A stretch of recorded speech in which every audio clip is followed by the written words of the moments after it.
Today we're at the Greene Farmstead, located at the corner of Hobson and Greene Roads. The Greene Farmstead is located at the Green Valley Forest Preserve, which is owned by the Forest Preserve District of DuPage County. This is the Greene Barn, which we're going to be taking a look at, and you don't see many barns around Naperville anymore. Let's look for our host, Mary Lou Worley. Hey, Mary Lou. Hi, Bill. Thank you so much for agreeing to show me around today. Well, thank you, Bill, and thanks to Naperville Preservation for bringing visibility to such an important structure. Well, you're welcome. Hey, why don't you tell us a little bit about yourself and how did you become involved with the Greene Barn? Well, I am a friend of the Greene family. I am a descendant of local Naperville farm families, and my late husband and I have been involved since the 1980s, when the last siblings of the Greene family, Grace Greene Brown and W.B. Bill Greene, passed. The life tenancy ended and the Forest Preserve District took formal possession of the property, including the barn and Oak Cottage. I see. What about these iron rings over here? Let's take a look at those. You can tell me about them. These rings, Bill, were really important back in the day of horses. We had a lot of riding horses, draft horses, buggy horses, saddles, sleighs, and harnesses were really important back then. And these rings did the job, and they're embedded in Naperville quarried limestone. The walls are very thick and very strong, not only to protect the animals from the elements, but also to hold the tons of timber that are up above. I see. Why don't we check out what's on the other side? Okay.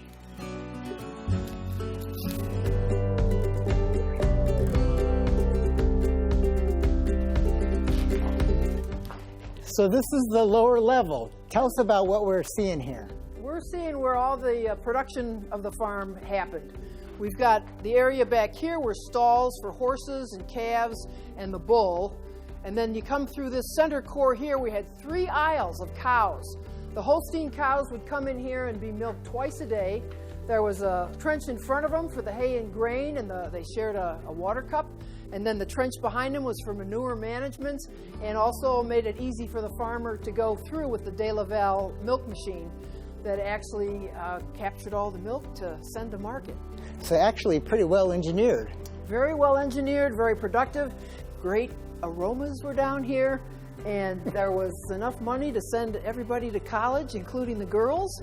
And it was a huge economic engine for not only the farm and the local area, but all of DuPage County. The dairy farms in this area were very, very popular and prevalent, and this is one of the biggest barn in DuPage County. What about the steel here? Was this original? No, the steel here is showing us the stabilization that was done in 2012. The Forest Preserve District invested $1.2 million into this barn, 14,000 square feet. Steel supports, a new flooring, new roofing. They stabilized the timbers up above, and they even saved over here on the lower level. You'll see Tom Brown, his handprints from when he was a boy are embedded in the concrete. And Tom was instrumental. When he grew up and became an architect, he was the one that did the Brown Health Plan that revitalized downtown Naperville back in the 70s. And also he did the vision drawing, the drafting of Naples Settlement, which back in the early 70s was a brand new idea for our community. Tom Brown of the Greene family. Very cool, very cool.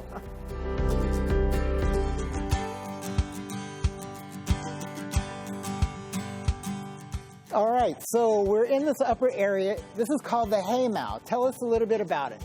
Bill, the haymow is a magnificent space of emptiness which was filled to the rafters with hay. When you had over 100 cows that you're milking, you had horses, you had other animals, you really needed to keep them fed. And so the haymow was stacked with bales and bales of hay. It also had straw. And the Greenes were the first to have an inside the barn silo so they could keep the grain all year round. I see. There's a lot of timber joinery here. Tell us about some of the timber joinery. The timber frame joinery is very typical of a Midwestern barn. All the farmers would have gotten together to measure twice, cut once, and raise the bents of a timber frame barn. They would all work together because it was heavy, there were no machines. The women would prepare lavish meals, which were highly anticipated, and all the children had jobs too. It was a real community event. It was a socializing, bonding experience where everybody helped each other in turn.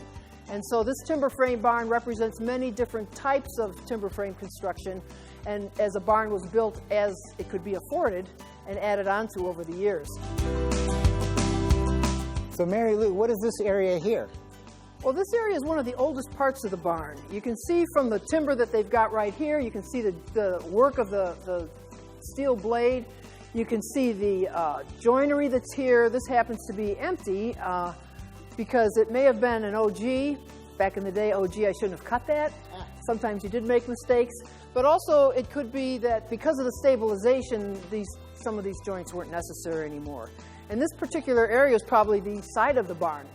And then they added on this particular area, and they made this the early indoor grain silo for storage of grain. Because they could store the grain inside, have available to the animals all year round, they had a healthier herd of cattle and cows, and the milk was better. But the Greene family, trendsetters that they were, when the technology came in to build taller silos that we're accustomed to seeing on the sides of barn, they went right ahead and built like 3 or 4 of those. Okay. Very cool.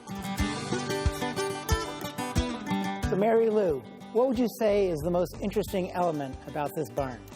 Bill, it has got to be the energy of the space.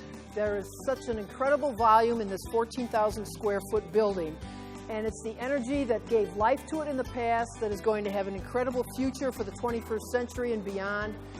But it is the space of the Greene Barn. You have got to admire its potential and be grateful for everything it brought us in the past. So tell us about the vision of Greene Barn for the future. The future, we hope, includes the public. We would like to have public access to this beautiful structure. In 2019, the Ad Hoc Committee for the Greene Barn presented a wonderful comprehensive summary of potential uses and partnerships for the barn. Currently, there is a consultant working on a master plan of the entire Green Valley Forest Preserve to update that in a phased way, and this barn and Oak Cottage are part of that. And in August is the Rooted Acoustic Barn Raising, 5K and 1 Mile Kids Dash. It's a chance to raise money and awareness and celebrate one of our community's biggest assets, the Greene Barn. Well, thank you so much for showing us around. It's such a truly magnificent space, and there's so much heritage that's here. It's really cool to see. The stabilization is so impressive, and as you're saying, there's such a vision for this building in the future. So it's really cool to see. Thank you very much, Mary Lou. And thank you for your interest in Naperville preservation, too. Appreciate You're it. welcome.